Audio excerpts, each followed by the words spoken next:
Yes, okay, the recording is on. Let's get started. Hello, everyone. Welcome to the last lesson.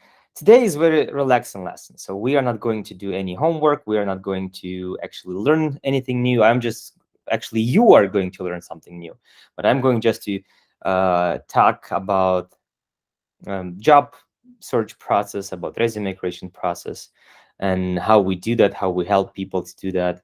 And I'm going to actually share the homework assignments results. So whoever was able to complete all the homeworks and actually eligible for getting the discount for the first month in TechStart. So that's what we're going to talk about. Yeah, I've heard some feedbacks saying that, okay, seems like the manual testing is way more easier than coding because some people didn't get the coding and hope you actually also went to the automation. Yeah, so it's different on the main course because, of course, on this free course, we have only 2 lessons to prepare you for the automation, right? And we should give you some understanding about HTML, CSS, so you're able to understand the code on the page and able to find some selectors in order to at least start automation, right? And automation is a separate beast. It's just based on, documentation that they have. So modern frameworks, they require you just, to read a lot and just follow the guide. Because the modern frameworks, they all like ready solutions that you just install, configure according to the documentation that they have, and then just use, right? And the usage, of course, writing new tests, it requires some coding knowledge, because when you want to create some complex test, then you need to have some knowledge in coding just to be able to do that, just to have a vision how to actually create that test and etc. To have an idea, right? To have how to make it actually simple and reusable. So that's why you need the coding knowledge. And that's exactly why maybe it was confusing for you, because we have to actually put a lot of information in those 2 lessons in order to prepare you for the automation, right? To show you the automation. So maybe it was so complex for somebody, but don't worry, the main course, it's more like, it's 3 months. So all that knowledge is spread across 3 months. So you learn everything starting from simple things like variables, then data types, HTML, CSS, and etc. So it's absolutely different. Okay. Let me quickly share my screen and show you the homework results. Are you guys able to see my screen? Yes. Good. Yeah, so this is the homework's result. So those are the people.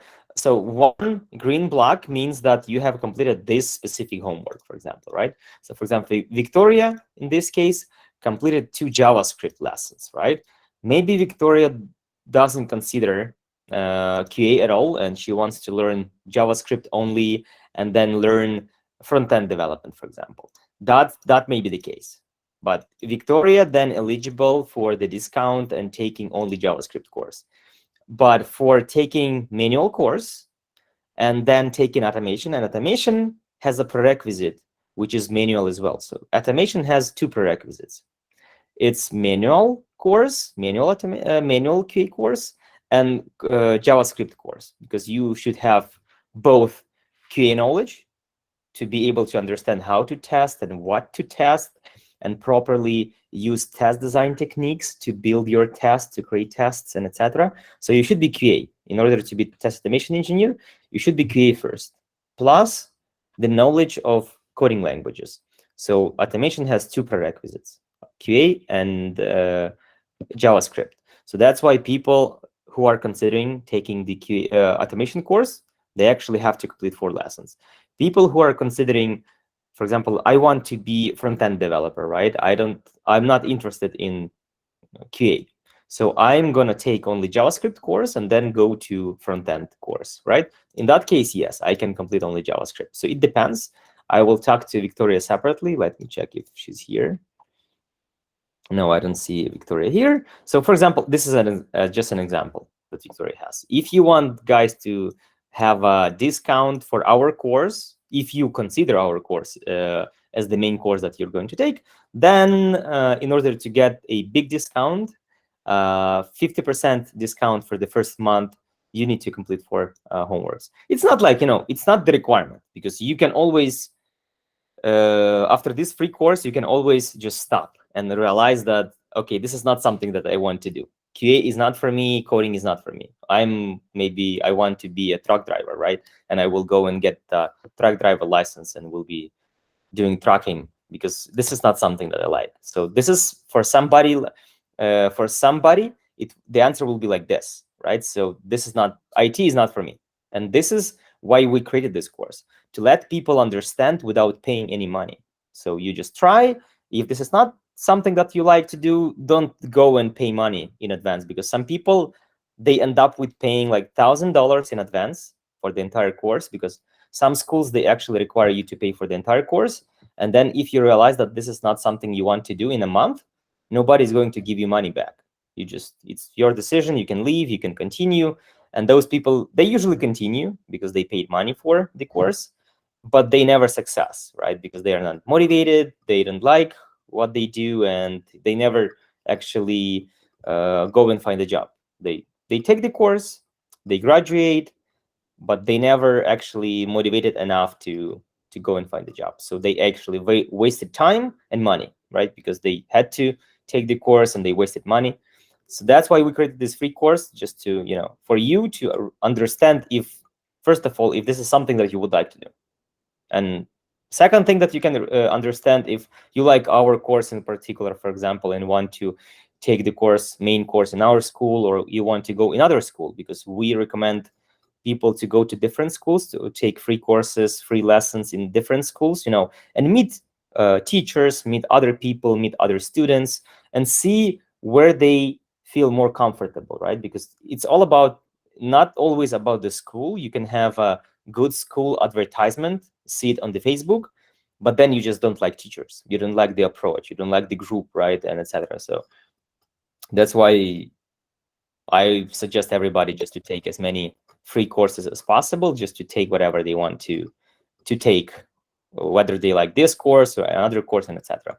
But for those, so it's not mandatory, so because your decision can be different. But for those people who want actually to take our main course, and for those people who want to get the discount for the first month, yeah, we just created this approach so you complete the homework. And the reason is very simple, because this is how our course looks like, right? Our main course has 3 main requirements for the students. So we give you the course, we put you on the project, we give you everything we know. So in real, you get more knowledge than I had, for example, 1 year ago. Because what we usually do, once we learn something new, we introduce this to the course, right? So on our course, even manual course, we have Azure pipelines inside the course. So you learn how to actually learn automation pipelines, even if it's not your responsibility as a manual QA, but it's beneficial. It's beneficial when you have this on your resume, that you're able to run the pipeline and analyze the results. It's not about creating new tests, but just running the pipeline that is already in place. You just run it. It runs automation in the cloud, and then you see the result of the testing, whether it passes or fails, right? So we introduced this. We have API testing on manual course as well, right? So you have this on your resume, you have this skill. And again, we introduced all of that. In automation, we have a lot of improvements. In JavaScript, and the reason is very simple, because if there is something new, you have to be up to date. And if you compare me, for example, graduating the course many years ago, I had so little knowledge at that time, right? Nothing comparing to what I know right now. And I share this knowledge with the students. So when you graduate from the course right now, right, and you compare me like many years ago, even you compare me like a year ago. I may not know something. Like I started using actually Cypress framework a year ago. Before that, I never used Cypress, right? But at some point, I learned it, and we introduced this as the main framework, because we used to use WebDriver as the main framework, and it's more advanced, and it's more that framework is more complex and advanced. It can do more, but it's more complex to learn. So we have decided to switch to Cypress. So everybody learns Cypress, but whoever wants to get the additional knowledge, they also take WebDriver IO, and it's part of the course. So it's the same course, but the Cypress is the main one, is the main framework you learn. And then at the end of the course, we also introduce WebDriver IO, so you know both. If you take me a year ago, I didn't know that. But students graduate from our school right now, they know both frameworks. So they have more knowledge than I had a year ago, right? So that's how the market changes, right? So a year ago, me with so many years of experience didn't know that. And students graduate from this course at this moment, they know both, right? And they have that knowledge that I didn't have a year ago.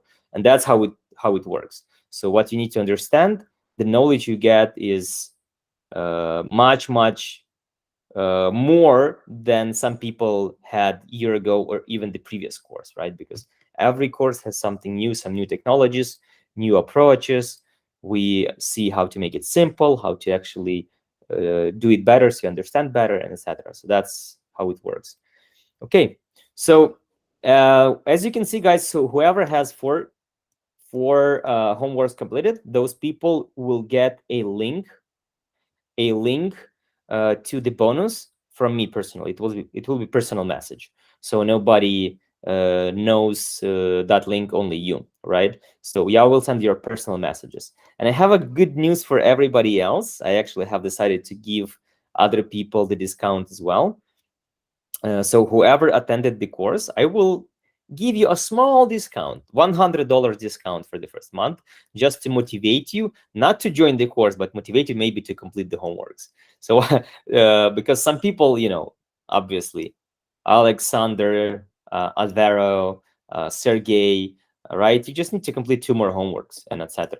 So this is bug reporting. This is the second JavaScript lesson, and that's it. And you still have time. I will post the date. Probably it will be next Friday, maybe even week after that. I will post some specific date till which you can submit the homework, because obviously some people are still watching the recordings and they are actually behind the schedule. They are completing the homework, but like after everybody else. So I'm just waiting. And when you need to submit test cases, the message is still there in that chat. You just go and submit the message, the test cases. Then bug reporting, you just report a bug. I check then the list of people who reported bugs, check your bug reporting, and then add the result over here as well. So if you see 4 squares, those are people who actually completed all the homeworks. Yep. So this is about the discount. So again, I will send the discount, guys, to you in personal messages, whoever completed the homeworks. I will send the smaller discount to motivate anybody else who actually attended the course, just to maybe motivate you to complete the homeworks and get the bigger discount. And again, I just didn't tell you, but the reason is why we do this is that our main course looks like this. So we have 3 main requirements. The requirement number 1, you come to every lesson. So you come to every lesson. If you want to get a job, there is a very simple approach. Come to every lesson. During the lesson, you don't stay silent. If you don't understand something, you raise a hand, you actually just unmute yourself and just start asking. You ask questions until you get full understanding, because your goal during the lesson to get full understanding. And it's not something complex, because every lesson is very simple, right? So lesson number 1 is very simple. Then lesson number 2 is more complex if you take it separately. But based on the first lesson is also very simple, because you already have the knowledge from the first lesson, and you just get a little bit more knowledge during the lesson number 2. So of course, if you missed lesson number 1 and came directly to lesson number 2, it will be complex for you. But every lesson built on another one, right? And the courses as well. If you completed first level, then the second level is easy for you, because you just learned the tool, but you have the knowledge in QA and you have the knowledge in JavaScript already. So the second level is easy for you, right? So this is how our courses, how our lessons approach works. So you come to every lesson. Of course, there are maybe like force majeure and you could miss it. Then you just watch the recording and complete the homework as well. And you ask as many questions as possible until you get full understanding. So 3 things: come to lessons, during the lesson asking as many questions as you need to get full understanding. Just do not hide, do not stay silent, And the third thing is to complete the homework, because homework shows us, yes, this person actually understands everything and has the required knowledge, right? And at the end of the course, we also have some point system. So we see if you get enough amount of points to get to the next level. And that's exactly why we give this. We give you homeworks on the free course as well.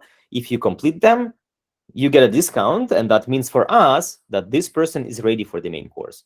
If you don't complete the homework, you don't get the discount, and maybe that doesn't motivate you to go to the main course, and that's okay, because we don't need people who actually won't be able to complete the homeworks, right? Because again, you will have the homeworks, and you don't need anything else, because our course is very simple in that case. So if you complete every single homework, if you go and attend every single lesson, and you get understanding of them at the end, and homeworks, they show us that, yes, this person was able to complete the homework, that means that person knows this lesson.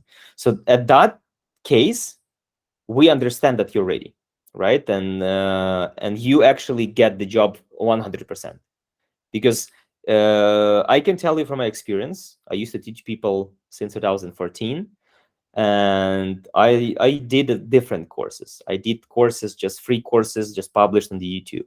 I did courses for the companies when companies were not hiring people from the market, but they were conducting boot camps and hiring people from those boot camps, right?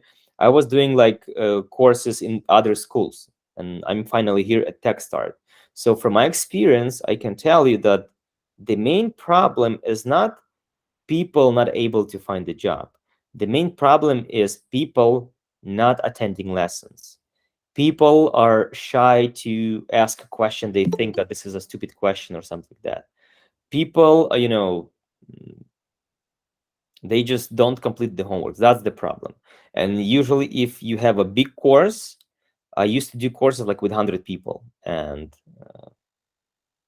usually 10 people, they do the job, they complete the homeworks, and they find the job. Only 10% of people out of 100. And then the rest 90 people, some of them, they find the job somehow, but most of them don't find the job because they were not just attending all the lessons, they were not asking questions, and they staying silent, and they were not completing homeworks. And that's the main reason why they didn't get a job, because even at the end of the course, they don't have a full understanding of everything they learned, and as a result, they are afraid of going to the market and looking for the job. So usually they don't go even in look for the job, because they are afraid that they are not going to find a job.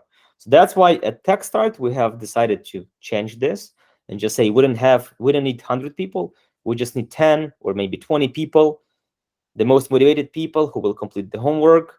We will look for them, we will conduct free courses, we will give the most motivated people the discount, so even it motivates them even more. So we have only the best of the best students, and even for you, if you one of the best, one of those who completed the homework, the approach is still the same: coming to every lesson, asking questions, because again, this is what you pay money for. You pay money for the course, and teacher is your slave, right? You come to the lesson and you ask questions, because your goal during that lesson is to get understanding of that topic.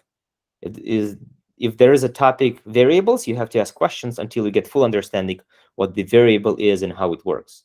And at the end of the lesson, you feel happy because you have new knowledge, and it feels amazing.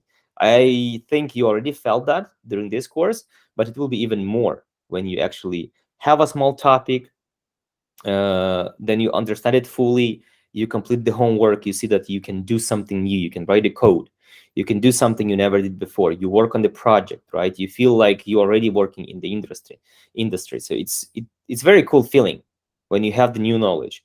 Believe me, even right now, I'm learning something new at work, some new technology. There are always challenges.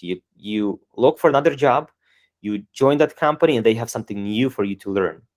And it's stressful at the beginning, but once you learn, you feel so good that, first of all, because there is no more stress, And second, that you learn something new. You feel like you're a professional. You are smarter now because you know something new, right? So this is how it works, and this is your goal.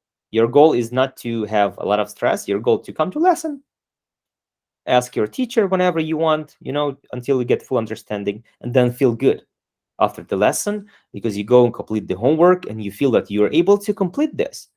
Like few days ago, you would never complete this homework because it has some code, it has something for you to do, and now you're able to complete. You feel good.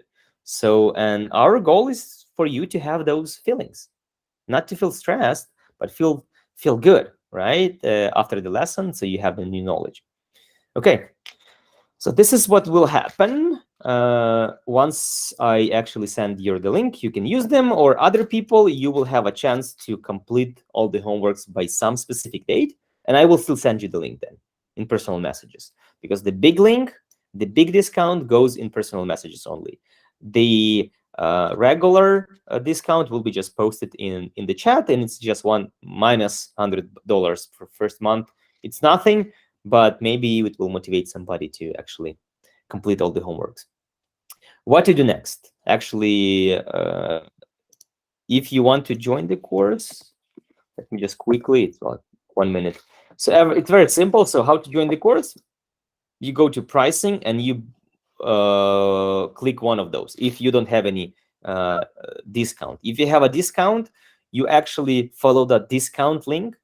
You actually subscribe for the first month. You just pay for 1 month using that discount, and then actually it automatically enrolls you to the course. So that's because we have a problem usually with people. I don't know, I was forgetting to let people know how to join the course, and they were always asking me, hey, everything is good, but how to join the course, right? So how to join the course? No any forms, nothing needed. You just pay. You fill the form with your email, with your phone number, name when you pay, right? And it will automatically will enroll you to the course.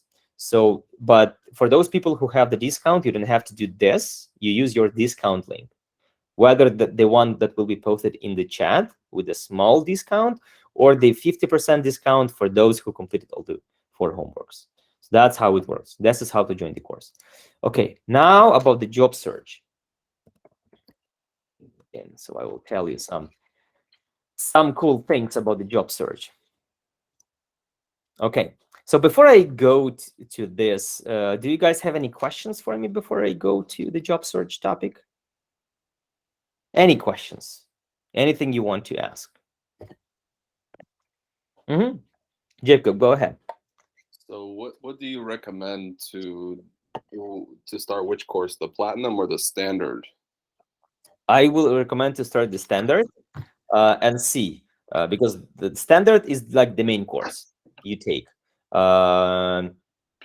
It's just, the same thing that you saw on the free course. So you join the lesson with the group, then you have a 2-hour lesson with the teacher, then you actually cover the topic, you ask questions, you have the homework, then you communicate in the chat, you complete, you talk to other people. So this is how it looks like.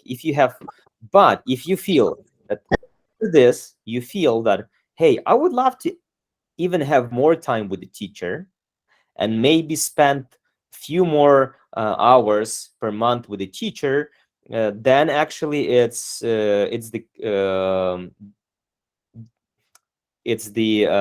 platinum that will work for you better, because it's just tete-a-tete lessons with the teacher as well. For example, some students take that. Some students, they want to actually just sit and ask questions, not in the group, not during the lesson, but sit with teacher and they feel comfortable and ask those questions personally. Like, hey, I did this, it's not working, I have an error message, can you help me? And you sit with the teacher and, tete-a-tete and solve those problems. Teacher explains you something else, and etc. Other people, they just buy standard and ask those questions in the chat, because this is how we do, right? At work, if I have a problem, I make a screenshot and send it in the chat and asking, hey guys, can anybody help me with this? I'm getting some weird error. Maybe somebody knows what to do with it. So this is how it works in real, right? At real job. You just send a message. You have a meeting in the morning, usually with a team, like a stand-up meeting. And that's it. You just sit the entire day doing something, doing your job, and just posting messages and asking questions through the chat. So this is how it works. So it really depends. I would recommend start with standard and see if you really need additional time with teacher. If the answer is yes, I need additional time with teacher, you want to spend more time just working with the teacher to ask some additional questions, just to maybe get better understanding on something, then you switch to platinum, and that's easy. You just let us know, and we can do the same month, or we can do the next month. The next month you just select, because you pay for 1 month only. If the next month you decide platinum, you just pay for platinum and automatically get that time with teacher. So it's very simple. You don't pay, like, you don't pay for the entire course. You just pay for 1 month, and you take the first month. Then after the first month, you get notification, hey, there is a second month starting. Please make a payment if you want to continue. If you want to continue, you just make a payment, and that's it, right? If you want platinum, you buy platinum. If you want standard, you buy standard. So this is how it works. But I would recommend to start with standard, because this is how the main course looks like. This is what you had on the free course, right? You join the lesson, like right now. We talk to each other. You ask me questions here whenever you have, and we discuss them during the lesson. But if you have additional time with me only, then platinum, this is what you want. Okay. And then one more question. Do we need to start off with QA and coding, or can we go straight to like test automation or front end development? You cannot go to front-end development, because front-end development course, obviously, it consists of two courses.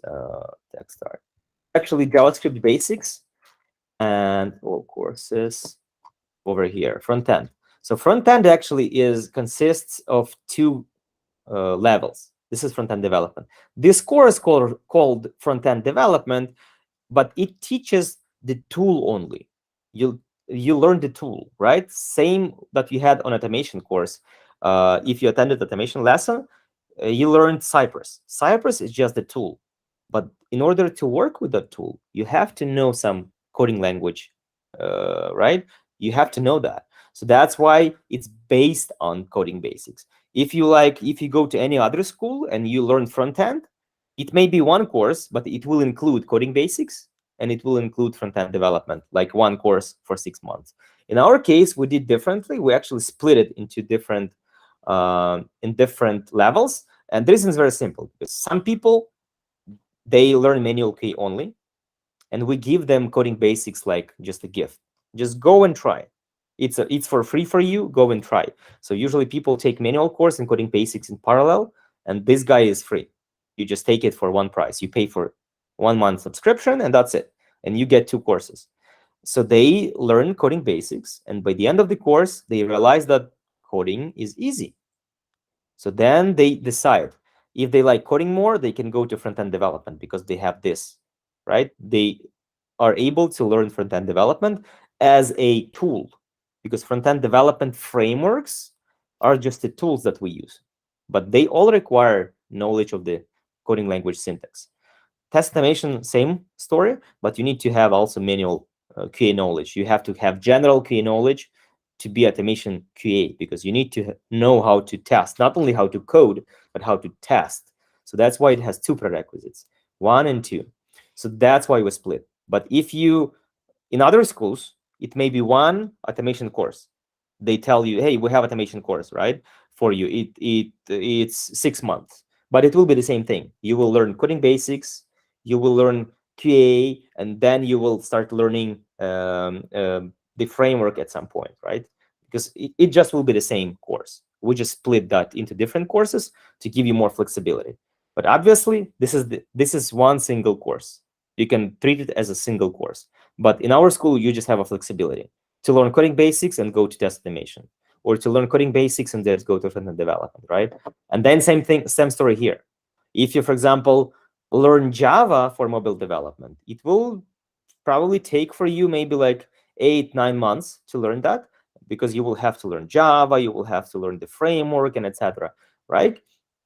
In our case, we also split that. So you let's say you learn manual QA at the first level plus coding basics. You learn that. Then you realize, I love coding basics. Oh man, it's so good, right? You go to front-end development. You take front-end development course, you learn React. And this is the most popular front-end development framework. So if you open any website right now, like 90% of them will be React-based applications. So all the websites, all the Facebook, like LinkedIn, most of them, even Apple website, everything is React. All the companies I used to work for the past probably like 7 years using React. Yeah, so just to let you know, this is so you learn this. And then there is a mobile development framework called React Native.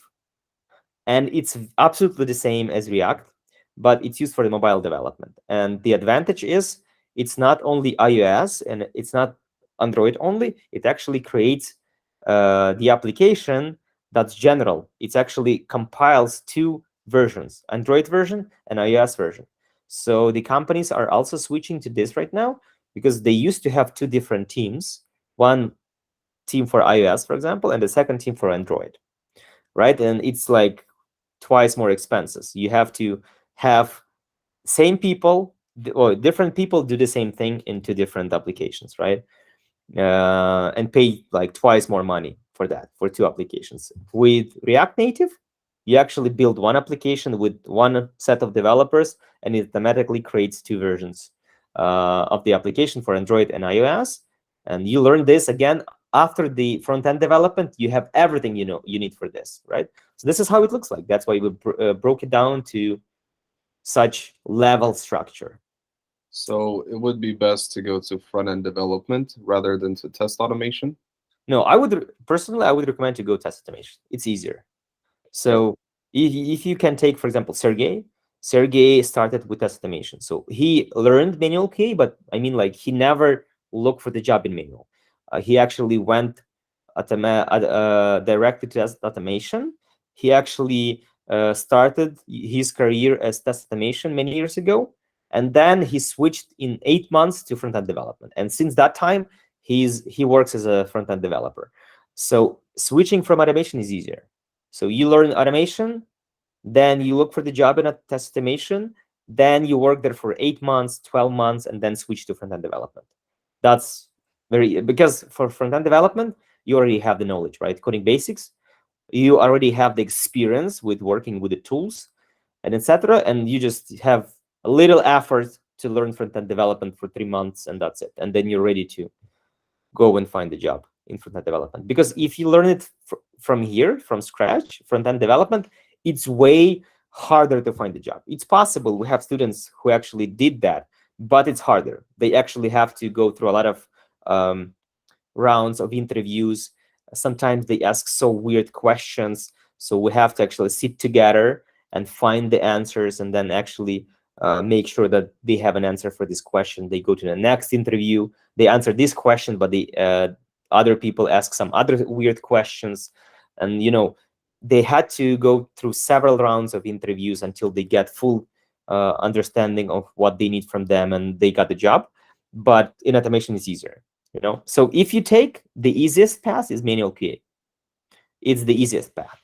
You learn manual QA. It's very simple, as you have noticed from the free course, but there is more competition on the market, way more. There are Do a you lot of recommend working as manual QA before doing test automation? yeah. This is how I started. Okay. I started as a manual QA, and then switched to automation. But yeah, manual QA it has a more competition because many people, they just it requires little knowledge, and a lot of people, they just don't graduate from any courses. For example, somebody has a husband or wife who's a developer, and they just tell them, okay, just here's the resume, just put your name and go and look for the job. And sometimes if you apply for 1,000 positions, there is one company that will hire you. So you just take that chance, and people without experience, without anything, they just go and find a job. So there is a lot of competition because of that. So because that's easy, and people think I will watch a few videos and go find a job, and maybe they never find a job, but they still your competition because they apply for those positions. It's a lot of bandwidth for recruiter to actually process all those applications for the company, and maybe you just never get to the interview because They have so many applications. So there is a lot of competition, and that's the main problem with manual QA. It's easy to learn. It's very simple. It's very good start in IT, but there is just a lot of competition. You just need to understand that there will be a lot of competition on the market. A lot of people looking for the job in manual QA because it's easy. In a test automation, it takes more time to learn, but there is less competition. And the difference in the interview, that manual QA is mostly a lot of like soft skills questions, a lot of like weird theoretical questions, because there's nothing to ask, and how you have to at least spend 30 minutes with the person to interview that person, and so you have to ask those weird questions. In test automation is very simple. You either know how to do automation or not. You either know that specific tool or not, and that's it. They give you a simple test, you complete it, and they just say, okay, sounds good. They just talk to you. If they like you, they know that you're technically ready, they like you as a person, and that's it. They hire you. Actually, I can tell you that the decisions are made emotionally during the interview. It's a whole big topic. We talk a lot during the course. We actually start creating the resume somewhere in the middle of the course. So by the end of the course, people already applying for the jobs, and we do a lot of mock interviews. Like during the lesson, like we meet with you. We start with 2 mock interviews with 2 different people. I provide my feedback, and then we continue with the topic of the lesson. So we do a lot of mock interviews in the second part of the course, and you know you will see when you apply for the jobs and when you get a job eventually that the decisions are made emotional. So during the interview, people already know if they hire you or not, and there's a lot of things to actually tell you. So we talk about this every single lesson, starting from the middle of the course. Because middle of the course, we start creating the resume. We start creating your LinkedIn profile. Actually, we create it at the beginning of the course. So your LinkedIn profile, like this. We create your LinkedIn profile. Let me go like this, view profile. So you create your LinkedIn profile. You select the company that we have for you on the main course, and then you start building your community, adding people, your network, adding people to your friend list, other students. Oh, actually, other students from your team, and other people from their list. You add me, you add my friends. You just start adding people to by the end of the course to have at least a couple hundreds people in your network. So your LinkedIn profile looks professional. This is first step. Second step, in the middle of the course, we create resume. So I give you explanation how to do that. I give the templates, and you just create based on that. And I give you suggestions what to do actually, to how to rebuild your experience, the previous experience, maybe which is not IT related, into IT related experience, how to actually create several years experience, and etc. So we do all of that, and then you start applying for the jobs. And in parallel, we do mock interviews with me, and every single day I explain some nuances, how people make decisions, what you need to focus on. So, and in general, I can tell you that technical skills are not that important as soft skills. So if during the interview you just smile, you feel relaxed, you have a nice conversation with people, you have much higher chances of getting the job. Then you answer all the questions, but you don't feel comfortable, you stress, and etc. Because what happens, and you will see in the future when you start applying for the jobs and go to the interviews, and when you maybe in the future will start interviewing people. So you make a decision in the first 10 minutes. In the first 10 minutes, you ask a couple of questions, and the way how a person answers those questions and how that person acts during the interview, you already have a decision. You already know, okay, I want to work with this person, and you just ask a couple more questions till the end of the interview, but you made a decision already. Sometimes you made a decision already, and you understand this is not the person I want to work with, and you just ask those questions, to be nice and to have at least 30 minutes conversation, but you already know that you're not going to hire this person. So the decision is made very simple. You ask a couple of questions, you see how person acts, how that person answers those questions, and That's it. You made a decision. You just, ask a couple of more questions till the end of the interview, and then you try to justify, because you provide a feedback about the interview. So you think like this: you interviewed person, then you think, okay, I want to work with this person. Seems like good fit for our team. Okay, now I need to provide the feedback. Okay, so what I need to say to bring the person. So you already made a decision. You just, after the interview, you don't build some tables, points, and then see, okay, this person got 31 point, this person got 30 points. It's not like that. You just interview people and you see the answer. You have the answer already, because your main answer is whether you want to work with this person or not, because this person will be working in your team, right? And you have an answer in the first 10 minutes, and then you try to justify. And we work on all of that. We have mock interviews, we analyze those mock interviews, we try to actually tell people, and I'm repeating this again and again every lesson. So what the most important thing during the interview, and how the decisions are made, so people can focus on that. So for example, we have this week is the last week as well for our main course. We have a 2 weeks break, and then we have a next course starting in the early October, right? So we just had I have a last lesson on Monday, because we skipped one on this Monday, so we moved that to the next Monday. So we have a last lesson on Monday, but we had the lesson yesterday, and actually I was conducting another round of mock interviews, and we just did great. So the person who was interviewed, right? We always base on the previous. So I interview first person at the very middle of the course.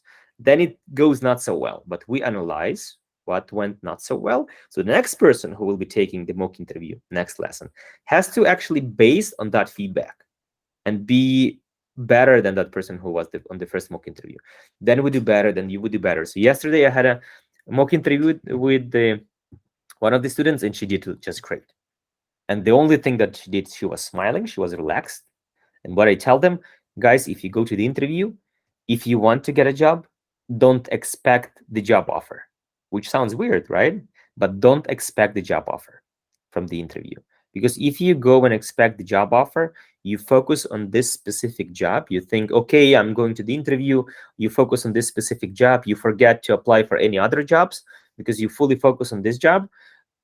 You are nervous, you have a stress, you think about you are failing, and you go to the interview, you are stressed, you're not smiling, you are not behaving natural, and you don't get the offer, and they just reject you, and then you wasted time for applying for the other jobs, right? And you just have those like 2 weeks gap now. So the last time you applied for the job was 2 weeks back, and now you have 2 weeks gap, nobody's calling you because you have to start applying again, and etc. So that's how it works. You have to actually, you don't think about the job offer, you just go to the interview like this is another conversation that you're going to have, right? You just apply for this job, they invite you to the interview, but you keep applying for other jobs. You keep applying, and you keep getting calls, you keep getting interview scheduled. If even this doesn't work for you, you go to another one. If you actually prepare your brain to think like that, to not expect the job offer, you will get actually the job offer. So this is how it works. Vice versa. It works vice versa. You don't expect that happen, but you get the job offer. And this is how it works psychologically.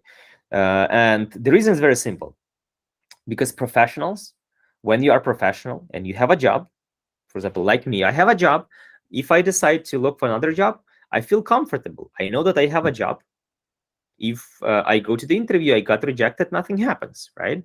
Because I'm just getting rejected, I will go and apply for another job.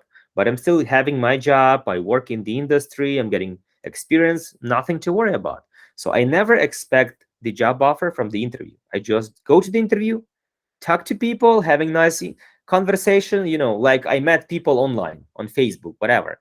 Just I'm talking to them during the interview and trying to be natural, trying to be myself. Not better, and not worse, just trying to be myself, just have a nice conversation.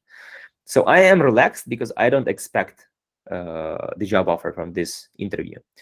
And this is how it works. So professionals, they never they never stress, they just come to the interview and they never expect the job offer.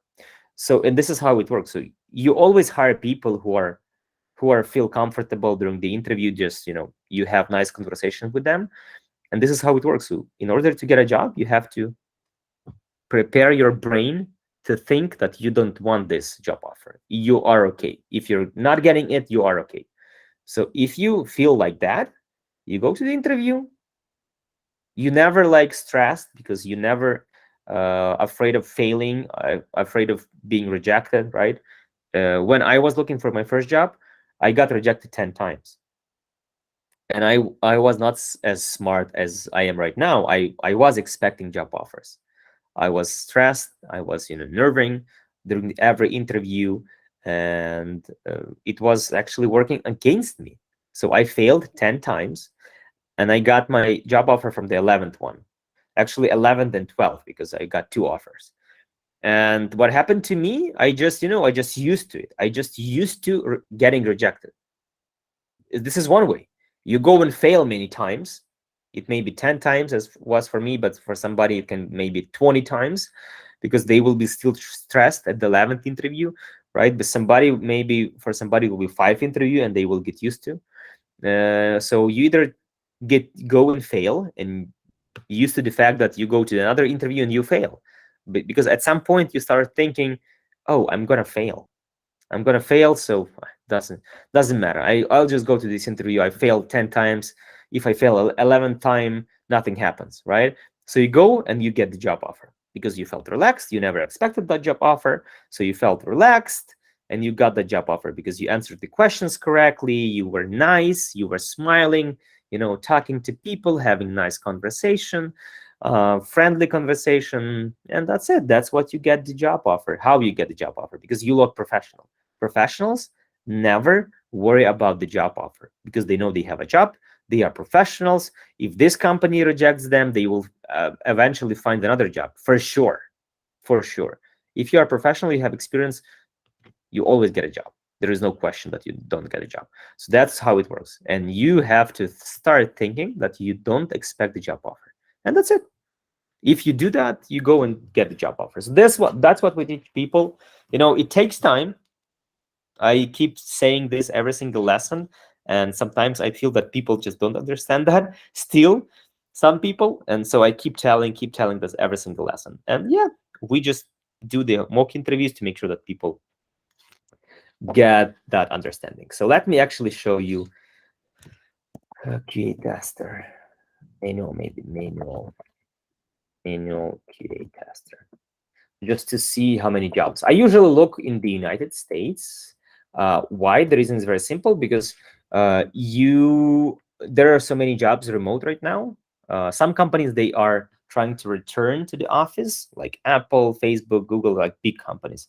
But other companies, smaller companies, they just fully shifted to the remote work, and you are not limited by your city right now, by your location.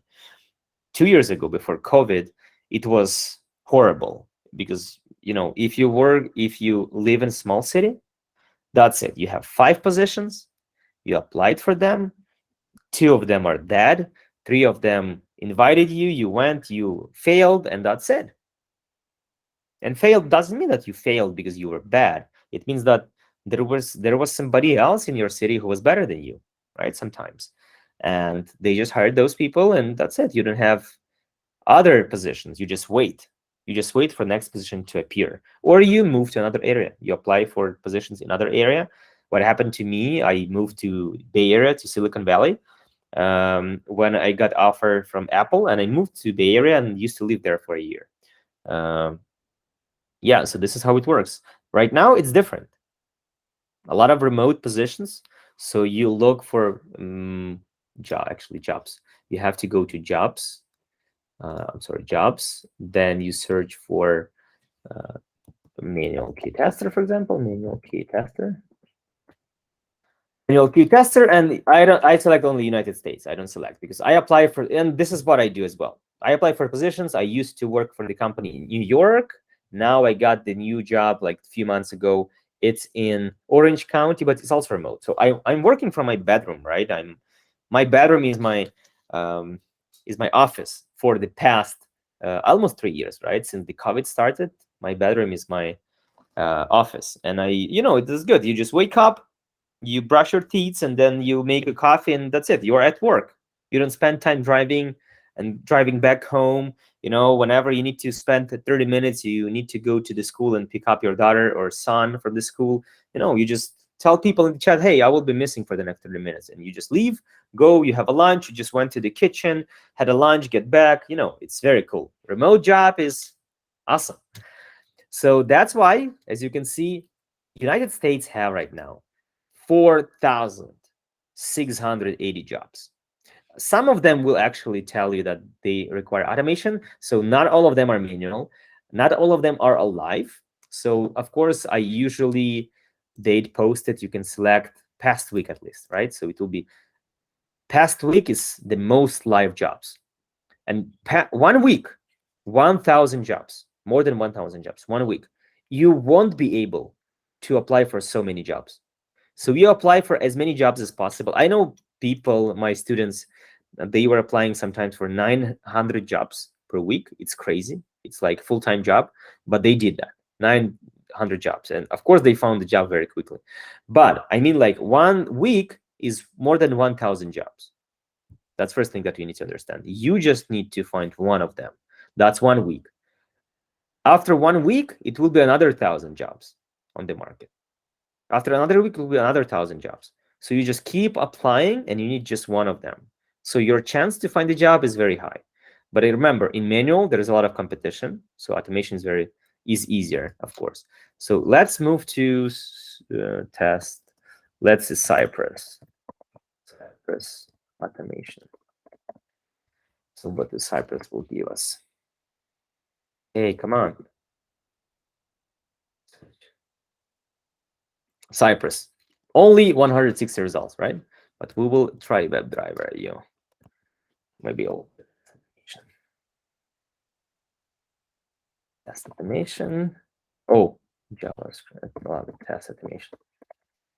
Or, right now, there is a modern name for this automation: software developer. This is the modern name for test automation engineers. And the reason is very simple, guys. Because we use the same tools. In the past, test automation engineer, they were using different kind of tools. They were not similar to front-end development tools. They were not similar to back-end development tools. Right now, the tools that we use, frameworks that we use, are very similar to front-end frameworks. So we use the same tool, but different libraries. So we both use Node.js, same approach, right? Same tools. But front-end developers, they use React.js library. We use Cypress or WebDriver. So the tools are the same, actually. The tools are the same. The libraries are different. So that's why people said, why I need to actually be called test automation engineer.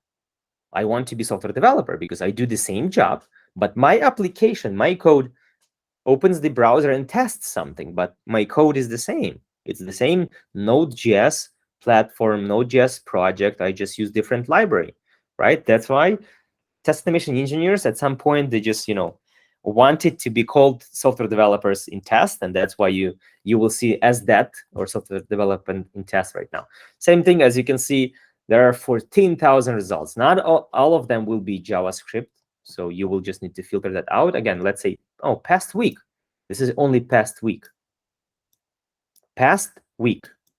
It's not even about, month or so. It's a past week. Again, some of them will be different coding languages, but so you will have to filter that out. But I mean, like, it's still a lot of jobs. A lot of jobs. So there's a lot of jobs for you to just find, and you just have to go and do that. Because how I interview automation people, for me, it's very easy. I know, for example, what my students are capable of, right? I know that every single student is capable of creating framework. And then every student is capable of just covering by test. It's very simple, right? That's why they do during the course. And actually, installation and configuration is very first few lessons. Everything else is just complex approaches and etc. So actually, installing and configuring the framework is very easy. So following the guide. So what I do, I just, when people apply for the position in my company, if there is automation position open, what I do, I send all the candidates the task. Hey, here's the page.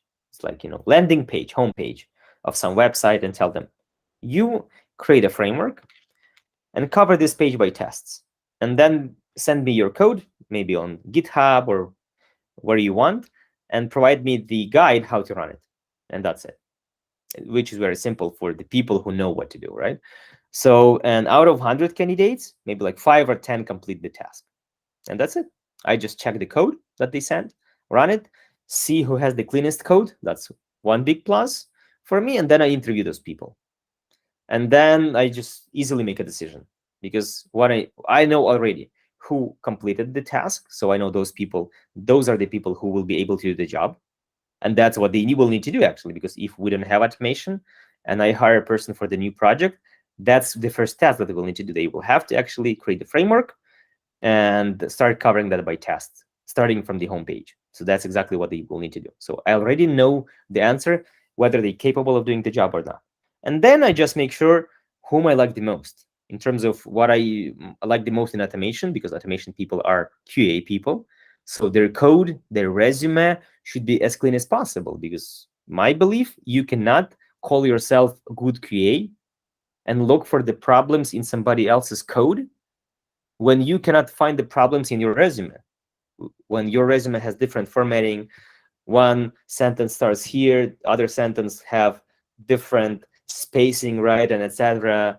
You mix the font sizes and etc. If your resume is not clean, you're not good QA, right? So your resume has to be clean, formatted properly, and etc. Because of course you are not developer, you're applying for QA position, right? So you have to find problems in other code, in other applications. But if you are not able to find it in your resume, that doesn't describe as a good QA. So I check the code. If I see that the code is clean, very easy to read, understandable, formatted properly, and right now, if you use applications, specific development applications that we will use, they format it for you, right? So that's not a big deal at all. But I mean, like, I check that. I check that the code is formatted and easy to read. Then, okay, I run it. So I have a few favorites already, right? So let's say 4 people out of 10. I interview people. If I have somebody I like the most, like personality-wise, that's it. This is the best candidate. This person who completed the task, clean code, and then I interview and made sure that I would like to work with this person, nice person to talk to work with. That's it. That's how easy to make a decision for me, right? So automation is actually very simple, right? So if you know what to do, you just do this, and they hire you. There is no stupid questions, because automation is very simple. You either can do the job or not. If you can do the job, you just apply for it. They give you the task, you complete it, and that's it. So this is how it works. Yeah, as you can see, a lot of jobs on the market right now, and you may hear that some companies are firing people because people expecting some crisis at the end of the year. But as you can see, there are still a lot of jobs, just a lot of jobs on the US market. Most of them are remote, so the situation is very easy for you. So if you just take people who were taking the courses 2 years ago or 3 years ago, before COVID pandemic, they had to find the jobs in their local area. And it was not that easy, because you didn't have just positions. If you live in, of course, in Silicon Valley, or like maybe New York, there are a lot of financial companies, then yes, you can find a job. But in most other cities, okay, even like cities like Los Angeles or Chicago, right, you may have like 10 positions open or 20 positions open on the market only at the moment, right? So that's how it works. If you base right now remotely, you want to work remotely, there's a lot of jobs. Don't select here. That's what some people do. They select remote. But some companies, they are remote, but they don't mark their job as remote on LinkedIn, right? So you look for the remote job, but actually you miss other remote jobs that were not marked as remote. So I would suggest actually just going manually through the list and just applying for something that applies to you, right? So yeah, As you can see, remote, some of them on site, right, on site, remote, and you just apply for whatever you remote, hybrid, on site, remote, remote. As you can see, a lot of remote jobs. You don't have to move anywhere. There's a lot of remote jobs. Some of them are hybrid, as you can see, right? Yeah, and you go through them and just see, but some of them are not marked, right? So you have to actually open and read them and see if they are remote or not, because you are interested in remote the most, or your local jobs, of course. Remote are the best because, of course, you don't have to commute. You are sitting at your home. It's not that easy to work with people closely. You still want to meet people. I go to the office from time to time. I just was in the office like 2 weeks ago. I was in um, Orange County and met a lot of people there. But I mean, like, other than that, all the other time I enjoy working remotely because I work from home, right? That's cool. Yeah. So that's pretty much it. This is how your job search works. This is how the course looks like, and etc. Yeah, I don't have anything else to share with you. Just want to ask you. So what I'm going to do, I'm going to, share the information about till what date you can complete the homeworks to get the big discount. Also, I'm going to share the discount, regular discount, a small one, $100 discount with you in the chat. And for those who actually completed all the homeworks, I'm going to actually share the discount in personal messages. So that's what I'm going to do next. And yeah, if you want to join the course, you just need to use that link and pay for the first month, and that's it. You automatically get into the course, and you will see you remain in Slack, and you will get this K9 and JS9 chats. This is your chats that you need to be in. You will get the access to them, and once you're there, that's it. All the information about your course, what you need to do, will be inside. So this is your course chats that will be used for this next course. Yeah, they already created. Whenever you pay for the course, you go inside, you get an access inside to this chat, and you will be there inside. That's it. That's pretty much it. This is how you get to the course, and we start on October 3rd. Okay. So I think now you have to better understand that job search is easier than it was 2 years ago, 3 years ago. It's way more easier because way more positions. You apply for thousands of them, and you just need to, just found one of them. Some people, there is one thing. Some people actually right now work on 2 or 3 works parallel. Since they work remotely, they work parallelly on several jobs. And you will figure that out. You will start your job, and you will start seeing that sometimes you actually work for 4 hours. For example, today, I was feeling bad, and there at work, and I just let developers know that something is not working for me, and I felt bad. I had a headache and just went to sleep, and I slept maybe for 3 hours of my working time, right? Because I was feeling bad. And if you're feeling bad, you usually put the message in the chat. I guess I'm feeling bad. I'm just going to go and sleep, take a nap, and sleep for 30 minutes or sleep for an hour and see if I feel better or not. Then it's very, so IT is very, very happy industry. People are very happy, and then people realize that they spend maybe 4 or 5 hours at their job in real, right? Not 8 hours. Nobody's working 8 hours. Even in management, we use 6 hours as active working time. But right now, even that is not the case. Usually people work less because you cannot control people remotely. But what you expect from them is just to do the job. If job is done, you don't care how many hours they work, right? So people realize that they work for 4 hours, 5 hours, and they say, why? Then I work only on one work. They go to the market, find the job, but they don't leave actually the previous one. So they actually work in parallelly on 2 jobs and get twice as much salary as they can, right? And I even saw one article on Reddit. One developer shared that he actually right now working on 5 jobs, and if he will be able to do this till the end of the week, till the end of the year, he will be able to make $1,300,000. So this is crazy, right? So this is how sometimes people crazy are working remotely. And actually, the developer actually mentioned that he actually plays a few hours a day video games. So actually, crazy. This is how the industry looks like right now. Your goal is just to get the knowledge and find the job, and then maybe you realize that one job is easy for you. Maybe you find another job and make $300, $300,000 a year. Who knows? It's up to you. Yes, Oksana, I see that you have a question. Yeah, I just want to ask about the schedules of classes. Do you have online schedules or? Yeah, actually, you can see them here.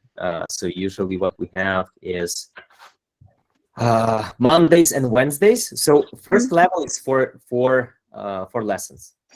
First level is 4 lessons. Monday and Wednesday. So Monday you have QA. Then Tuesday you have coding basics. Wednesday you have QA. Thursday you have coding basics. Then you have 3 days off. Friday, Saturday, and Sunday. But usually you spend some time completing the homework during those days, right? And then again, so 4 lessons per week and 7 p.m. to 9 p.m. Pacific time. Same schedule as you had here, but 4 lessons and 3 months. Okay, thank you. Yeah, on the next level, we don't recommend people to take 2 courses in parallel. We take 1 course because we used to actually have people who take test animation and front-end in parallel, but it was super crazy. Never do that again. So it will be 2 lessons only. So second level, 2 lessons, which is easier, but there is more to learn. Here, it will be 4 lessons. Yeah, this is the schedule. Okay, guys. Yes, Taras? Go ahead. I saw your hand. Hi. Sorry, I missed some information from you. Could you repeat about your prices for a main course for standard without discount? Yeah, so this is the standard price. Okay. It's $5.99 a month without the discount. So it's 3 months. It's barely like $1,800, $1,800. The 1 level. And how to pay? You just use this link and make one payment, and that's it. And you will be added to the course. That's it. This is how you pay. Pay for the first month using this form, and that's it. There's even some, as you can see, some some installments payments as well. But it doesn't make sense. It makes sense only for the last month, when you can split the last month into 4 months. So there's any such thing. Yeah, so this is how you pay. You click the link, you go to this form. It's a Square payment processor. You pay for this, we get your payment, and then we add you to the course. That's it. This happens automatically. Okay. And next question. Could you explain salaries in QA? Yeah. So salaries, I just recently updated. You can check this. So on our main homepage, you can see those salaries, but they are from Glassdoor. So if you go to Glassdoor, this is the website that people share their salaries on, like me, for example. I share how many years of experience I have and how much I make in a year, and etc. Right? So this is the median salary. It's not the highest one. It's a median salary for different engineers, right? So you can see that this is for manual, and it used to be less actually. Maybe last time I did this, it was maybe like 3 months ago or 4 months ago. It was 90.85. Right now it's 103K, and it's all related probably to the inflation and etc. So pricing are raising right now. And yeah, these are the screenshots from Glassdoor, and you can look, for example, front-end engineer, right? You type front-end engineer here, for example, salaries. You need United States. Let's look, and then, for example, what I use for manual QA, for example, QA manual engineer, QA manual engineer. right? Oh, post. Need the salary. Search. Yeah. Yeah, as you can see, right? So this is the median salary. So some people are getting even like more, but I mean like the median is this, right? So this is how they calculate probably on the amount of people who report and etc. Right? Some people get 77. It's probably like 30, $37 per hour, something like that. $37 per hour. This is the lowest salary, right? So this is how it works. Yeah, so this is what people get. And yeah, you can use other, like you can check it for test automation engineer, you can check front-end engineer. So you use this website to approximately know how much you want to ask, right? Like a year ago, I told people you can ask minimum $35 per hour for manual, which is $72 per hour, 72K a year. This is the minimum salary. Right now, it's way more higher, as you can see, right? Right now, you ask $40 at least. It's 82 probably, $40 per hour, maybe $83,000 a year. Yeah. So this is how salaries looks like. Okay, any other questions, guys?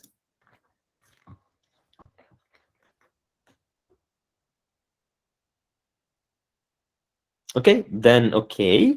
So again, remember, Taras, I believe you completed all the homeworks. So what is going to happen with you? I'm going to send the link, bonus link to you, and you don't pay using this link. You don't pay, oh man, where's that website?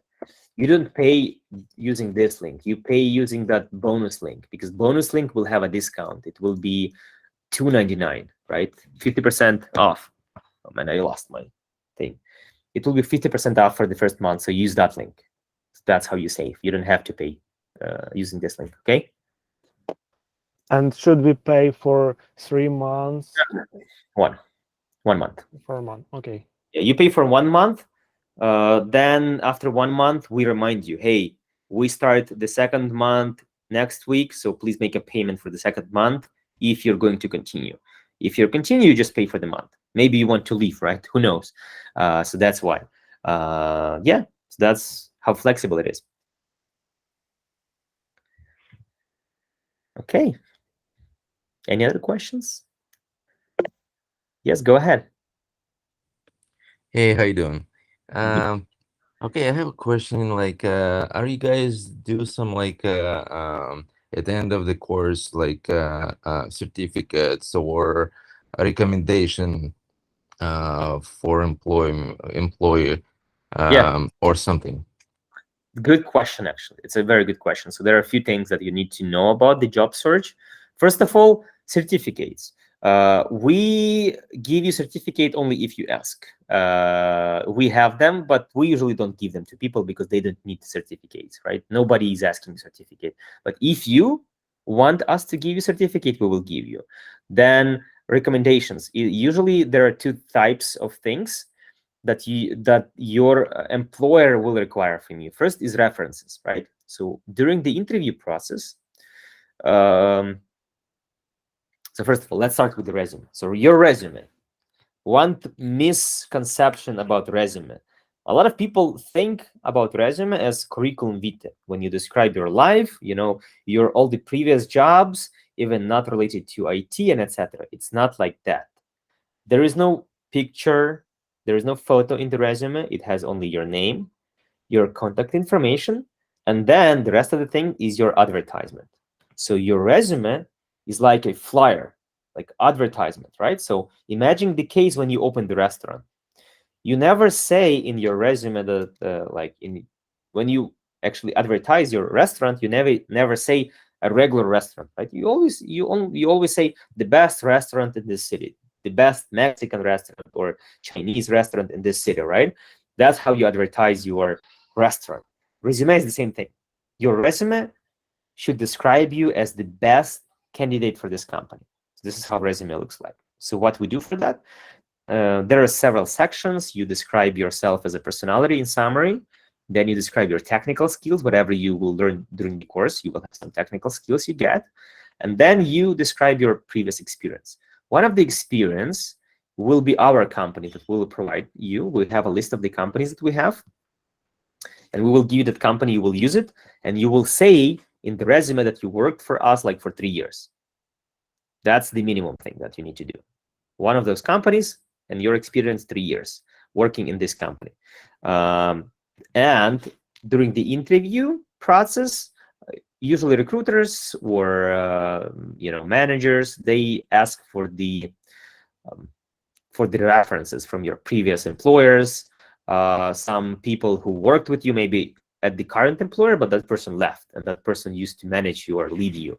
So you share those details, and we will be those people from our company. We will be providing the references, giving you the references. But references are only during the interview process, right? Once you get the job offer, there is another thing. It's called background check.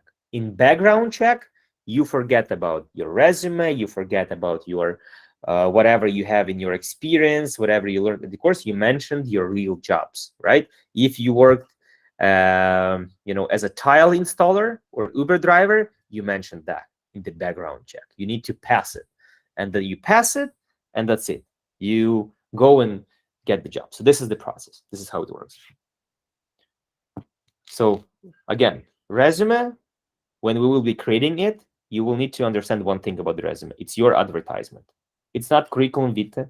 It's not description of your life. You don't mention any previous jobs not related to IT or QA there. You just mention the related experience, because resume just describes you as an applicant for this specific position. If this position is QA, you mention only QA related experience, and we will help you to do that. First of all, we will provide you the company you can mention in your resume and whatever you did. Also, what we also do, because most of you have some experience with the computers, right?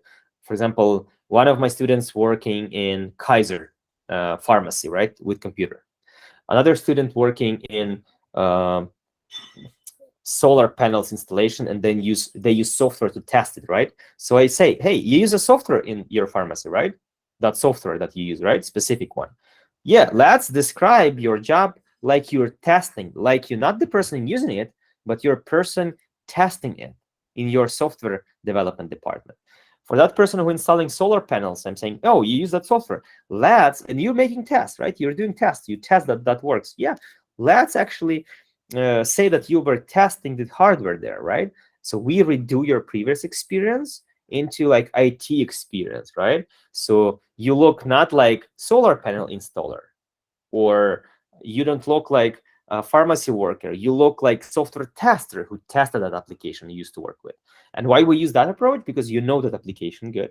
You can describe it or how it works and some nuances about that application. So that's why we just reuse that. Or some people working in travel agencies, they use specific software. Some people work as CPAs, and they use some specific software to do those calculations, etc. So we use your previous experience, rewrite it in the testing experience as well.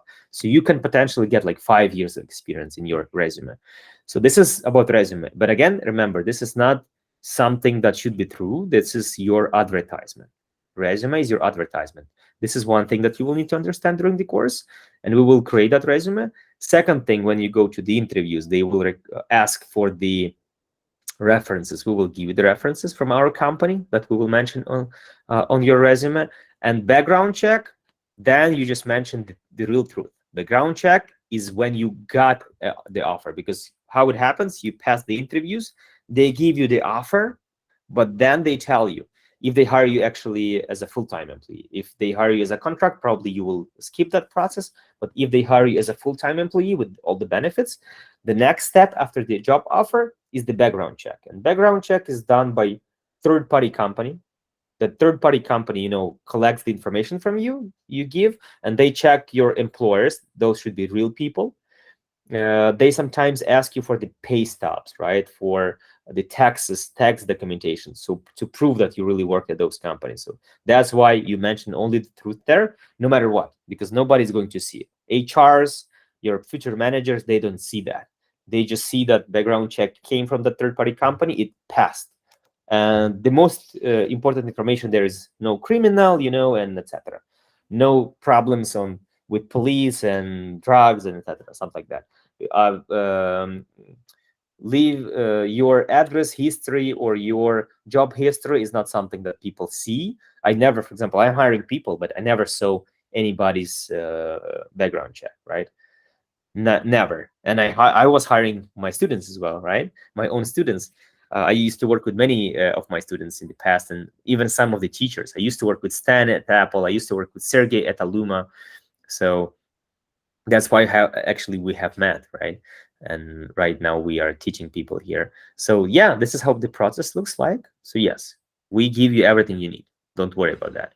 Your goal is to get knowledge and come to lessons, ask questions, and complete homework, and we will take care about everything else. Don't worry. Everybody finds the job, and you won't be the exclusion. You will be the same. You will find the job as well. Your goal during the course is just to get the knowledge, and we will care about everything else. Yes, Oksana, I see you have a question as well. Yeah. So you talk about the experience in your company, for example. What, for example, what should I do if I don't have any experience in my life? I'm just looking for my first job, and what I need to put on CV. Again, it's not CV, it will be resume. Yeah. Right? It will be resume, first of all. And second thing, we will give you whatever you need to put. We will give you everything. First of all, you will. So here's how it works. Minimum, because here's the problem, and those are the rules, right, of the market. Market works like that. It's not about us. We are bad people. This is how market works. Unfortunately, people with zero experience, they apply for the jobs and putting 15 years experience in their resumes, and they get advantage comparing to you because they are getting invited to the interview, and sometimes you are not, just based on the information in your resume, right? That's why you have to put minimum 3 years, but I recommend to put 5 years of experience in the resume, even if you didn't have it. So that's exactly why we have the project, right? So our course is project based. We will add you in Azure DevOps, and you will be doing the real job. You will be working on tasks, on the real requirements, on the application. You will be doing the same thing that the people are doing on the real job. And your goal in 3 months, get just the knowledge, do several sprints, because how it works, I have a 2 weeks cycles at my job. So every 2 weeks, it's the same thing. I start with analyzing documentation, then I create test cases, then I test, report bugs, developers fix them, I verify that they are fixed, then we run automation at the end of the cycle, it passes, and we release the feature, right? And then we do the retrospective meeting just to analyze how it went. And that's it. We go to the next sprint. And I do that every 2 weeks. And some people work for the company for 7 years. They do this same thing 7 years, right? So your goal is just to do that for 3 months and just say, okay, and this is easy to do for 7 years, right? And I used to work with people like that. My first job was back in Ukraine, and it was a pretty manual job. And after 1 year, I left the company, but because I realized that there are people who work there for 10, 7 years, and they do the same as I do right now. So there is no potential of growth, right, for me. I will be doing the same thing for many years. And I saw people who are doing that for 7 years. Same thing. Every 2 weeks, same thing.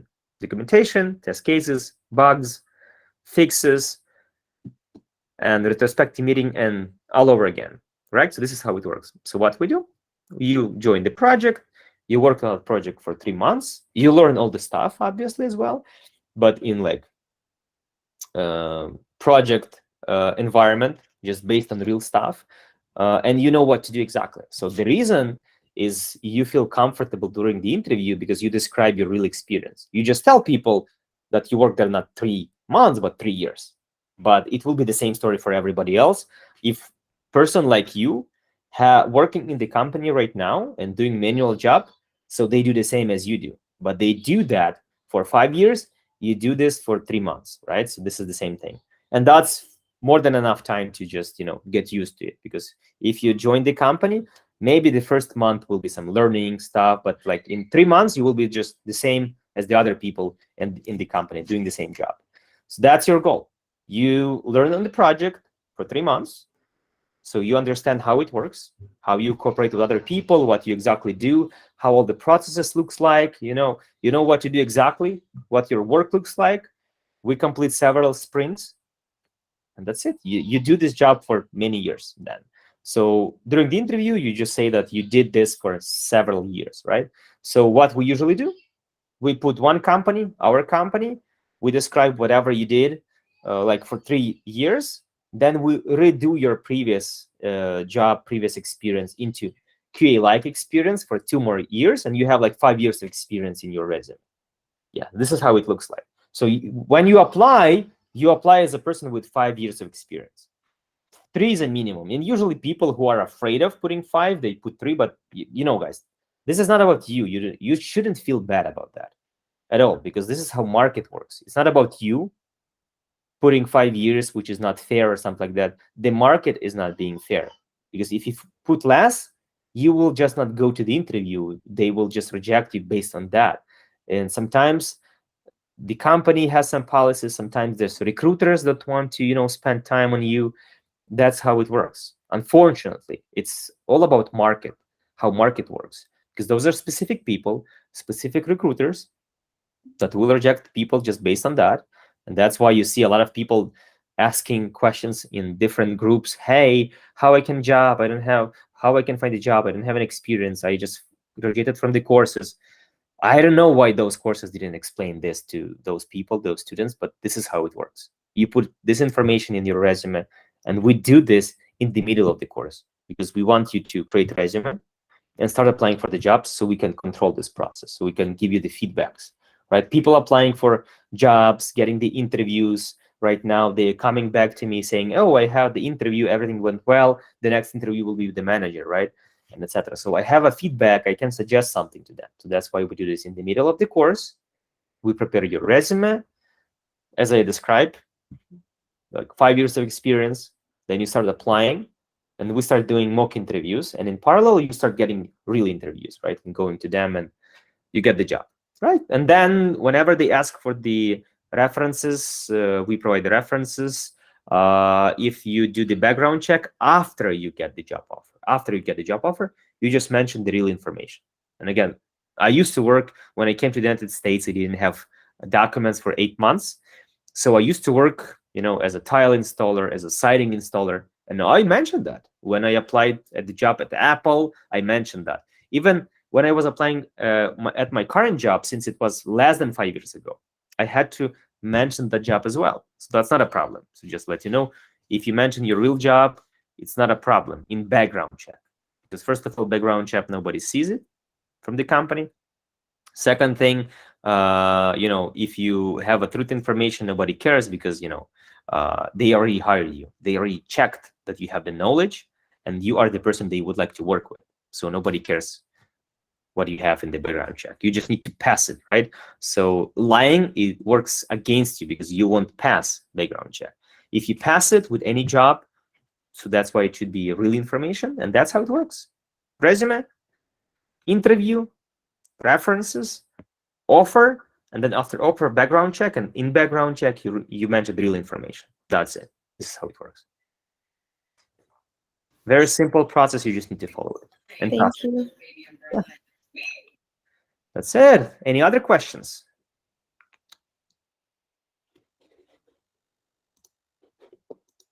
Okay, if there is no questions, we're going to end this meeting. It was nice talking to you. It was nice working with you guys. Remember, the chat is still there. It will be there forever. Like, you can ask questions there if you want.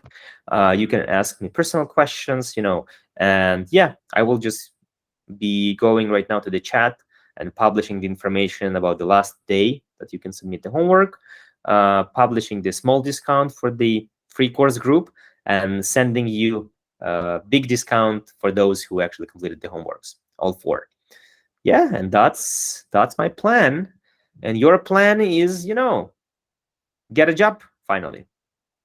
So no matter what happens next, whether you stay with us, whether you go, you just understand if this is not your industry completely and you want to do something else, or you go to other school, it doesn't matter, guys, because we are enjoying every single free course, because, you know, we used to it. It was like, you know, kind of weird first time when we started, because, you know, always new people, whatever, but then we just used to it. And right now we just enjoying like meeting new people all the times.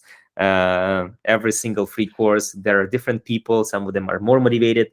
You can see, right, in the chat, there are 120 people who joined, and some of them were like asking me, hey, send me the link, I want to join, but I don't see them during the lessons, right? So people are different, and we learned this, and we are not focusing on everybody. We don't need everybody's money. We just need those people who really want to find a job.